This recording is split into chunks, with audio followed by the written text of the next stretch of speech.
Bonjour à tous et bienvenue dans cette vidéo où nous allons parler de la NanoTrader. Alors NanoTrader c'est quoi? C'est la plateforme propriétaire du courtier WH Self Invest. C'est une des plateformes les plus sophistiquées au monde qui a été élue à plusieurs reprises meilleure plateforme de trading.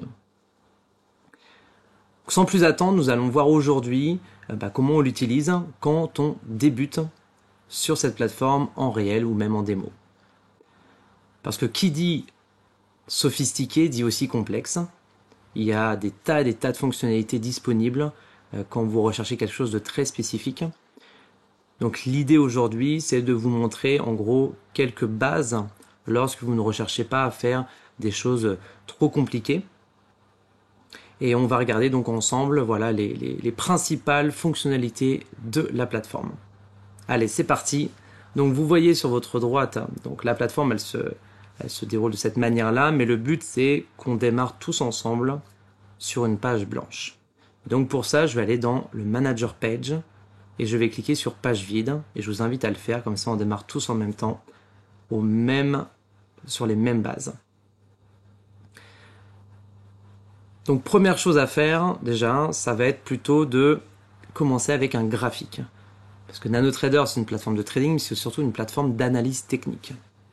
Et donc quand je clique sur ouvrir un graphique, je vois CFD Forex, donc les indices, les matières premières, les obligations, les actions, tout ça en CFD, et puis les devises.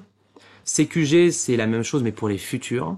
Sachez que vous pouvez avec un compte de démo faire des CFD mais aussi des futurs. Et simulation playback symbole composite, vous verrez c'est incroyable comme outil, mais on va regarder ça peut-être dans une autre vidéo. Et on va s'intéresser plutôt à quelque chose de basique sur les CFD. Donc vous voyez, vous avez toutes sortes de familles de marchés. Et nous, on va s'intéresser à l'instrument le plus traité chez nos clients, à savoir le Dow Jones. Le Dow Jones, c'est l'indice américain qui s'appelle chez nous Wall Street. Donc le Wall Street, comme d'autres indices, vous en avez plusieurs. Vous avez le classique à 1 $ du point. Vous avez celui qui fonctionne comme un futur, c'est-à-dire avec une expiration et sans intérêt quotidien. Et le mini Wall Street à 10 centimes de dollar du point. Donc nous, on va fonctionner de la manière suivante, c'est qu'on va prendre le classique à 1 $ du point. Et si vous êtes un peu curieux, alors là, si vous voulez ouvrir le graphique, vous cliquez sur OK. Mais si vous êtes un petit peu curieux, vous allez regarder tout de suite là et vous allez dire, mais qu'est-ce que c'est que tout ça? Tous ces petites appellations, c'est ce qu'on appelle des études. Les études, c'est quoi? C'est tout ce qu'il y a à l'intérieur du graphique, c'est-à-dire les indicateurs, comment est disposé le graphique, son unité de temps, les lignes, les canaux, etc. Ok? Donc là, on va pas s'intéresser à ça tout de suite, on va le voir dans un second temps. Donc je prends mon Wall Street CFD et je clique sur OK. Et donc là, j'ai un graphique en 15 minutes. Donc vous voyez sur l'unité de temps, ça c'est un des points forts de la nano, c'est que vous avez plusieurs unités de temps possibles, au-delà des classiques de la semaine, le mois, la journée, la minute. Vous avez la seconde par exemple. Vous avez également des graphiques en tick. Vous avez également des graphiques en volume, c'est-à-dire qu'une bougie c'est un certain volume, etc. en virgule, Renko, WL bar. Ça, c'est un de nos partenaires qui utilise ce type-là d'unité de temps qu'on a développé pour lui. Ici, le but, c'est de rester sur l'horizon de temps, on va dire classique, 15 minutes, ça me paraît très bien. Première chose que vous allez certainement faire quand vous êtes sur le graphique, c'est que vous allez vouloir zoomer, dézoomer avec votre souris. Et donc, vous utilisez la molette de votre souris pour zoomer, dézoomer. Et qu'est-ce qui se passe quand vous le faites? Ah bah, ça agrandit, ça rapetisse le graphique. Ça veut dire que pour zoomer, dézoomer, c'est pas comme ça qu'on fait. On fait comment? Eh bien, on sélectionne une zone. Et vous allez voir que finalement, c'est très intéressant de faire comme ça. Parce que quand vous zoomez, il y a des zones, par exemple ici, si je m'intéresse à ce fort mouvement de baisse, une espèce de spike qui s'est passé sur le Dow Jones, eh bien avec une molette, vous ne pouvez pas le faire si facilement que ça.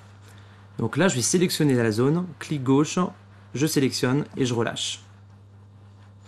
Et là, j'ai ma zone. Vous voyez, c'est un peu aplati, c'est pas très beau. Donc ce qu'on va faire, c'est qu'on va essayer de remettre sur le plein écran.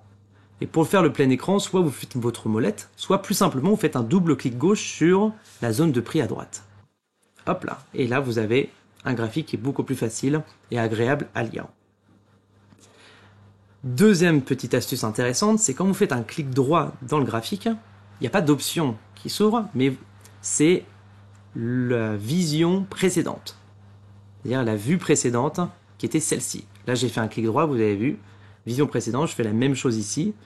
Je sélectionne.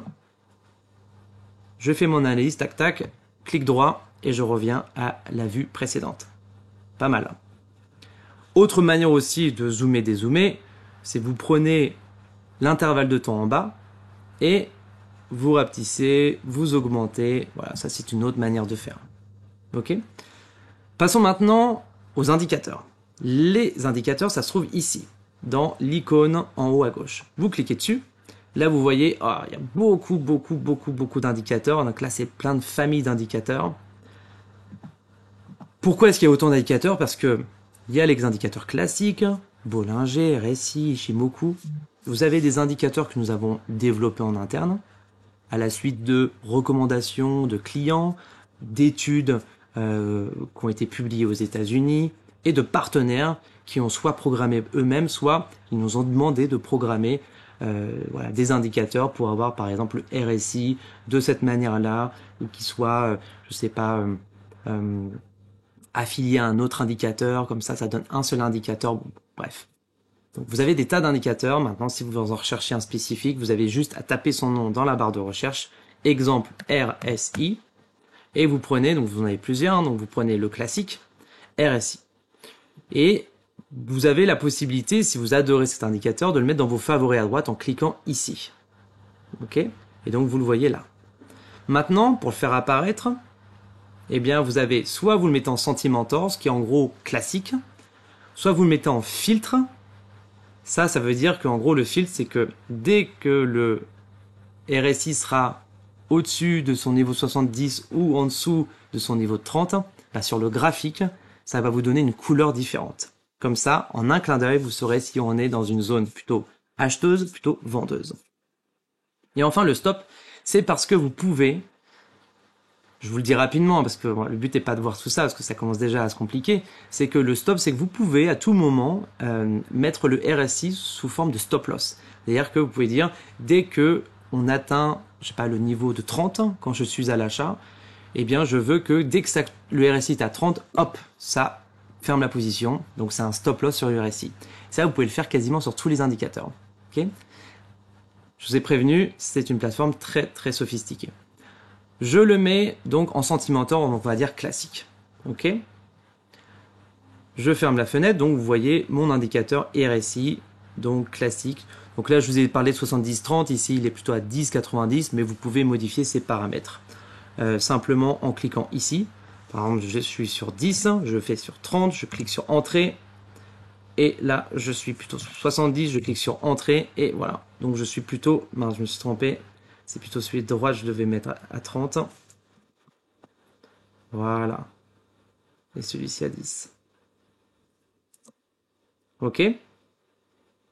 Voilà donc comment aussi on modifie simplement. Là, je l'ai montré en un exemple. Comment on montre simplement un indicateur. Je vous en fais un deuxième. On va dire, je sais pas, les bandes de Bollinger. Bollinger Band. Vous le trouvez. Et donc à nouveau, vous pouvez mettre Sentimentor, filtre, stop. Et ce qui s'est ajouté par rapport au RSI, c'est que on vous propose de le mettre soit dans le graphique, donc ce que vous avez l'habitude de voir, soit de le mettre en dessous comme si c'était un oscillateur comme le RSI. Donc si je fais comme ça, vous avez les bandes de Bollinger qui sont en dessous, vous voyez, pas sur le graphique. Ça peut être intéressant. Si toutefois je préfère le remettre dans le graphique, bah, je fais un clic droit et je clique sur afficher bande de Bollinger dans le graphique principal. Okay. Après tous les paramètres, vous pouvez, quand vous voulez changer les paramètres, comme je vous ai montré ici, et autrement, vous pouvez aussi modifier les paramètres dans ce qui s'appelle la barre de personnalisation qui est sur votre gauche. Sur votre gauche, donc vous voyez, donc je vous enlève ce qui n'est pas forcément le plus intéressant, mais vous avez donc vos indicateurs. Hop, vous avez vos indicateurs qui sont ici Bollinger Band et RSI. Et donc, vous voyez, là, je peux faire mes petites modifications. Même chose pour le RSI. OK? Je referme cette fenêtre en cliquant donc sur la barre en haut. Donc là, nous avons une étude que nous pouvons enregistrer. Mais avant de l'enregistrer, moi j'aimerais bien par exemple tracer une ligne. Pour tracer des lignes, c'est très simple. Soit je clique ici sur une ligne de tendance qui commence ici. Pardon. Je clique gauche et je maintiens enfoncé. Et qui s'arrête ici. Et ensuite je fais défiler. Donc vous voyez, hein, je peux faire grossir cette ligne, changer de couleur, etc. Bon, ça pour le coup, je vous laisserai voir, c'est assez simple. Je clique sur, ensuite je fais un clic droit si je veux l'enlever, ou je peux faire dupliquer si je veux faire un canal. Donc là, je clique, et soit je fais un canal de cette manière-là, donc faire, c'est pas vraiment un canal, hein, c'est une espèce de triangle, soit, donc là je vais le supprimer, donc je fais un clic droit et je supprime, soit donc je le duplique,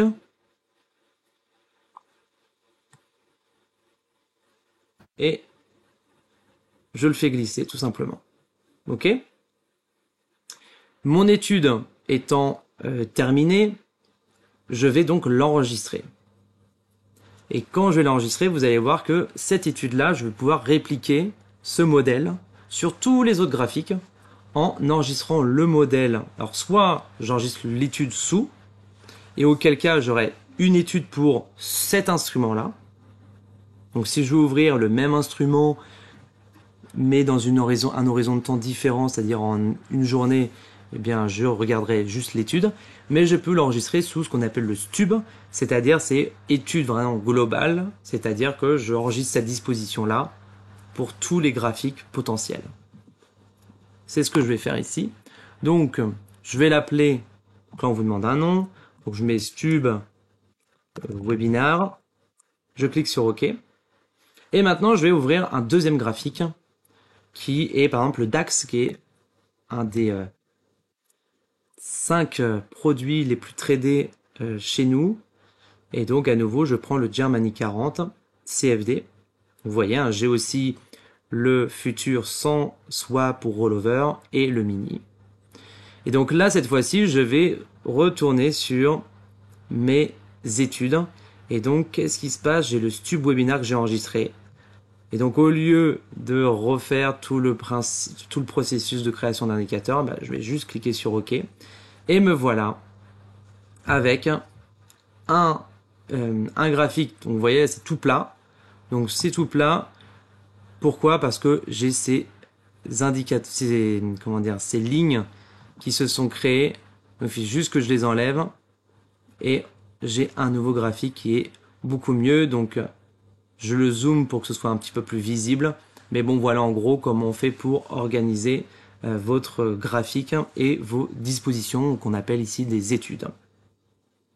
Si je souhaite ensuite séparer mes deux graphiques, en gros ma fenêtre en deux, je peux utiliser cette fonctionnalité qui est très intéressante, qui s'appelle ranger.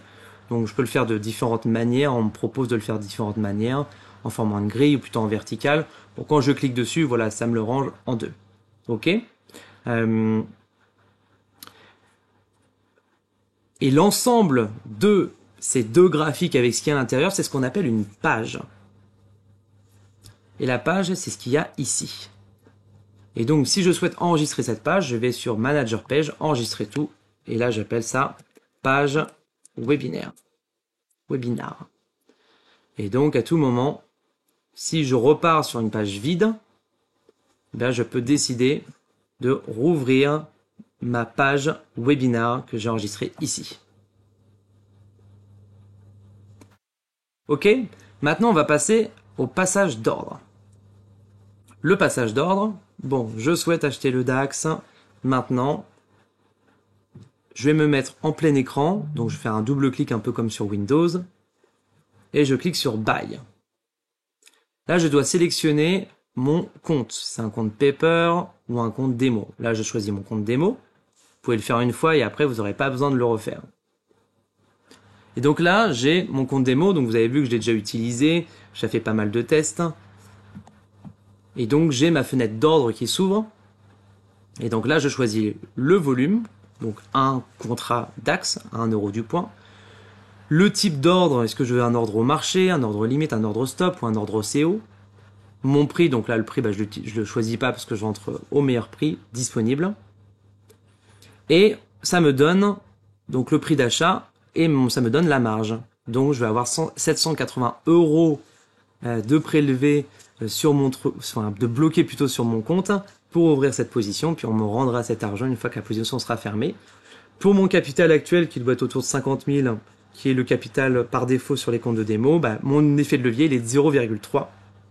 Donc très très très intéressant comme information, car l'effet de levier, il faut toujours veiller à ne pas dépasser 5 ou 10, voilà, en fonction de la littérature, on va dire, du trading. Eh bien, il y a des recommandations, mais c'est bien de ne pas avoir à calculer son effet de levier et de toujours savoir exactement à quel niveau on est. Je peux ensuite décider d'acheter tout de suite ou d'ajouter donc ce qu'on appelle des ordres contingents, c'est-à-dire plutôt des limites ou des stops.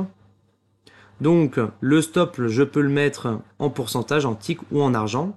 C'est-à-dire, je peux décider que quand je mets mon stop ou ma limite ici, on me dise exactement combien ça représente en argent.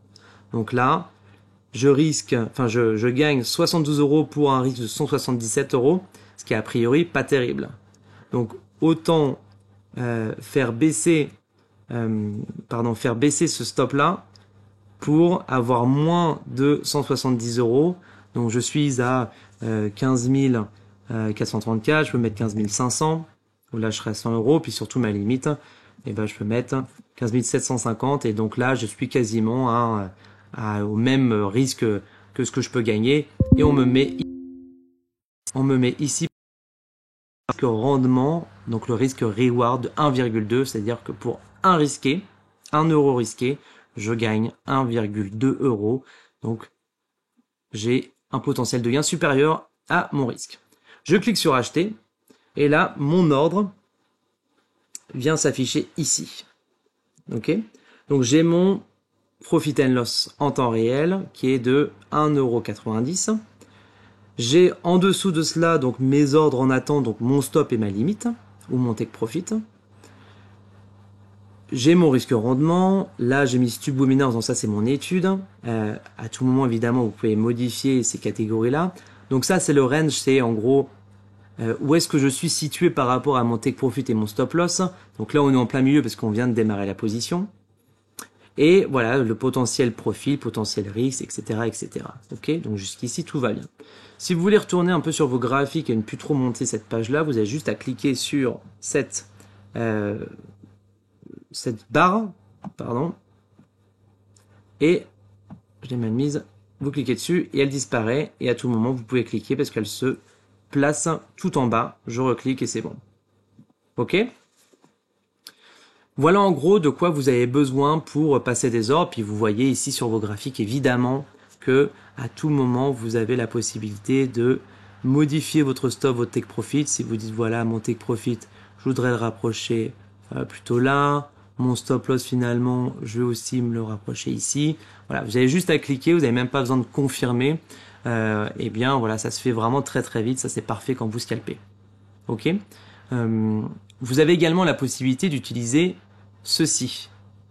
Alors là, je le déplace parce qu'on est sur les CFD, le carnet d'ordre n'est pas très utile. Ceci dit, vous le mettez là et donc vous avez votre position que vous connaissez aussi en temps réel. Ça c'est très intéressant quand vous souhaitez faire du scalping notamment.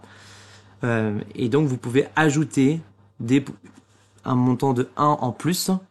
Voilà, si j'ajoute 1, eh bien vous voyez que j'ai une position de 2 qui maintenant s'affiche avec ce gain latent. En un clic, je peux cliquer sur Exit pour fermer ma position, mais je peux également retourner cette position. C'est-à-dire que quand je clique ici en un clic, ma position de 2 à l'achat va se transformer en une position de 2 à la vente. Donc ça va fermer ma position à l'achat et ouvrir une nouvelle position à la vente.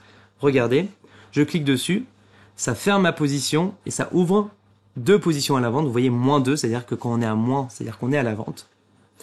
Il n'y a évidemment pas de stop, mais ça je peux les mettre après. Mais voilà en gros comment vous gérez cette gestion de position qui est très très pratique. Ok. Allez, là je clique sur Exit pour fermer ma position. Ok. Donc c'est à peu près tout. Ce qu'il faut savoir, c'est que vous pouvez à l'avance positionner des stops. Quoi qu'il arrive, je veux dire que quoi que vous fassiez, toujours quand vous ouvrez une position ici, bah, vous avez toujours un stop qui est mis à ce niveau-là. Vous pouvez paramétrer également vos stops pour les mettre en break-even, pour les mettre en gain à partir d'un certain montant, faire de ce qu'on appelle les trailing stops, c'est-à-dire des stops suiveurs. Voilà, vous avez plein de choses que vous pouvez faire avec cette plateforme-là, mettre plusieurs stops, plusieurs limites notamment. Il y a énormément de choses. Là, ce qu'on voit en ce moment, c'est à peu près 5% des capacités de la plateforme. Donc, le but étant de vous faire une présentation assez basique de ce qui se fait en fait généralement sur d'autres plateformes où vous pouvez pas toujours aller plus loin que ça. Donc là, je vous le montre de cette manière-là. Et après, c'est à vous de faire vos propres essais sur cette plateforme. Ok. Dernière petite chose où j'ai déjà eu des retours, c'est que si vous souhaitez modifier et avoir un petit peu plus d'historique, eh bien, vous pouvez faire un clic droit dans l'intervalle de temps et cliquer sur chargement de données. Et là, par défaut, vous êtes sur un compte de démo, donc vous avez un historique qui est assez limité. Vous pouvez, par contre, choisir un peu plus de jours pour, je sais pas, pour 60 minutes. Vous pouvez dire, voilà, je voudrais avoir, je sais pas, 100 jours ou 150 jours, etc. Et ça vous chargera un petit peu plus d'historique. Ok. Et enfin, je vous montre une dernière chose avant de partir. C'est tout à l'heure, je vous ai montré les indicateurs. Je pense que c'est intéressant de vous montrer, par exemple, quand on utilise, je sais pas, le MACD, disons. Et le MACD, je voudrais le mettre en filtre. Quand je clique sur filtre, vous voyez que là, mon graphique a changé vraiment de couleur. Donc je vais le déplacer. Et en fait, quand c'est rouge, c'est parce que, vous voyez, dans le MACD, c'est qu'on est passé, vous avez les lignes qui sont croisées. C'est la même chose, on peut faire la même chose sur plein d'autres indicateurs. Et en fait, en un coup d'œil, au lieu de regarder votre graphique, de regarder l'indicateur, mais en fait, en une couleur, vous avez le signal qui est donné en temps réel avec juste une couleur. Et ça, c'est vraiment très, très pratique. Donc voilà, je termine là-dessus ce premier épisode de prise en main, on va dire facile, de la plateforme. Vous me retrouverez sur d'autres épisodes où on ira à chaque fois de plus en plus loin et vous verrez que c'est une plateforme qui offre une infinité de possibilités dans votre trading. Donc si vous recherchez vraiment quelque chose de très spécifique, sachez qu'on proposera plus. Ok? Voilà, c'est tout pour moi. Je vous souhaite un bon trading avec la NanoTrader. Allez sur notre site pour télécharger un compte de démo. Si vous avez besoin d'un compte de démo permanent, vous nous contactez, on vous en crée un. Et quant à moi, je vous souhaite une bonne soirée à toutes et à tous. Salut!